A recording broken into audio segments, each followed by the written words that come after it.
Terus kita lihat sekarang kebijaksanaannya si Akbar. Yang pertama, kebijaksanaan sosial. Yang monumental dari Akbar ini menghapus praktek perbudakan. Zaman dulu perang, siapa yang menang berarti pasukan yang kalah ini ditawan dan dijual jadi budak. Kalau dalam Islam disuruh masuk Islam. Kalau tidak mau masuk Islam, ya dihukum. Zaman Nabi kan ada cerita mereka yang tidak mau masuk Islam ya dihukum. Tapi karena Nabi juga penyayang, hukumannya ada yang disuruh ngajar sahabat-sahabat. Jadi di zaman Akbar praktek model perbudakan ini dihapus. Tidak ada. Tawanan tidak otomatis jadi budak. Kalau sudah selesai hukumannya ya dikembalikan ke keluarganya. Dan tidak dipaksa masuk Islam. Mau masuk ya monggo, tidak masuk ya tidak apa-apa. Tidak masalah kamu masuk surga sendirian, biar aja. Ya. Oke. Jadi yang pertama kebijaksanaan sosialnya itu. Yang kedua, pajak tempat ibadah, khususnya tempat ibadah yang non-muslim. Sebelumnya itu dipajaki. Tapi begitu Akbar memerintah, pajaknya dihapus. Sudahlah tempat ibadah untuk ibadah, silahkan ibadah saja. Menghapus jizyah. Ini kayak Umar bin Abdul Aziz kemarin. Pajak untuk orang-orang non-muslim. Jadi memang ada ajaran dalam Islam namanya jizyah. Daerah-daerah yang ditaklukkan oleh muslim itu harus bayar jizyah. Kemudian selanjutnya pajak pertanian. Akbar ini mungkin sayang sama para petani. Petani kan yang menguasai bahan makanan. Kesejahteraan antara lain kan keterpenuhan bahan makanan pokok.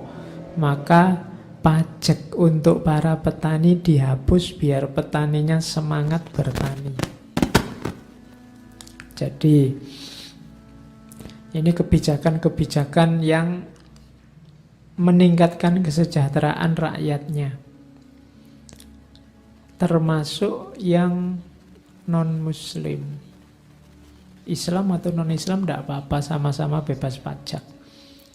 Terus menghapus perbudakan tadi sudah. Melarang sati. Sati itu apa ya? Mungkin kalian pernah lihat film India. Kalau suaminya meninggal, perempuannya ikut bunuh diri, ikut suaminya.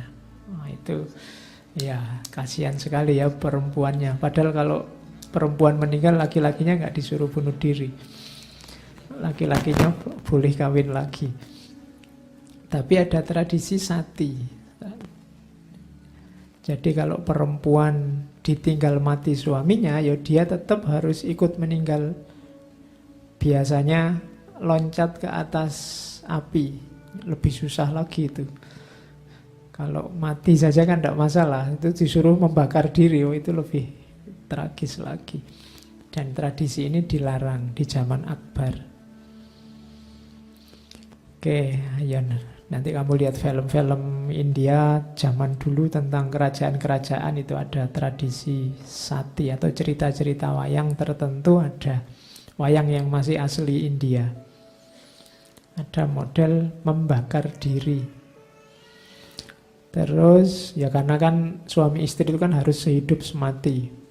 Jadi hidup bersama ya mati harus bersama. Cuma syarat dan ketentuan berlaku. hanya untuk perempuan saja yang harus ikut semati sama suaminya, kalau suaminya enggak. Oke, terus membolehkan janda menikah lagi. Ya, ada tradisi di India bahwa janda ya janda sudah, enggak bisa menikah lagi. Biasanya pakai baju putih. Kalau sudah pakai baju putih ya sudah enggak, meskipun masih muda, masih kinclong, masih kinyis-kinyis, ya tetap enggak boleh kawin lagi. Nah, itu susahnya perempuan India zaman itu. Oleh Akbar, enggak apa-apalah janda nikah lagi juga enggak apa-apa, kasihan yang jomblo-jomblo itu. Kalau nyari perawan susah ya janda. Loh. Nah, ya kan enggak apa-apa, wong boleh kok. Malah sama janda kan enak, enggak butuh wali, bisa mengawinkan dirinya sendiri. Saya dapat cerita di mana itu ada, Pak, di daerah tertentu ada namanya prostitusi syariah loh, Pak. Tak pikir kok ya enggak nyambung, prostitusi kok syariah itu gimana? Yang prostitusi itu kan ya pasti dosa kok syariah. Enggak, Pak, maksudnya dibikin legal. Jadi sebelum ngamar itu ijab dulu. Jadi sudah disiapkan penghulunya sama saksi-saksinya, tinggal bayar berapa. Begitu mau masuk kamar, kobil tuh nikah, sah, sah. Masuk kamar sudah syar'i berarti. Kok enggak pakai wali? Ya enggak, kan itu sudah janda-janda yang kalau janda kan enggak butuh wali. Jadi yo cerdas juga orang-orang. Oke, akhirnya kan begitu masuk kamar kan sudah syar'i, sudah nikah, sudah halal. Bahwa besok pagi aku talak engkau ya kan tidak masalah juga, kan sudah dicerai. Oke, kalau dalam fikih namanya khilah. Jadi nyari jalan untuk enaknya sendiri. Nah, di zaman Akbar boleh janda menikah lagi, tidak apa-apa, kasihan nanti tersiksa. Yo, kalau yang sudah tua-tua umur 70 sih tidak masalah. Kalau jandanya umur 20, 30 kan kasihan kalau tidak menikah. Terus melarang pernikahan dini. Zaman itu ada tradisi, biasanya masih kecil-kecil, mungkin kadang-kadang anaknya baru lahir, orang tuanya sudah besanan. Ada tradisi di daerah tertentu. Nah, itu kan kurang bijaksana. Karena cerita ke depannya seperti apa kan tidak tahu. Kalau sudah dipatok sejak awal nanti akan ada banyak masalah. Maka di zaman Akbar dibatasi laki-laki minimal 18, perempuan minimal 16. Nah, ini kebijaksanaan zaman Akbar. Melarang pernikahan dini. Kalian ini kan sudah banyak yang 18 ke atas, jadi boleh menikah, silahkan.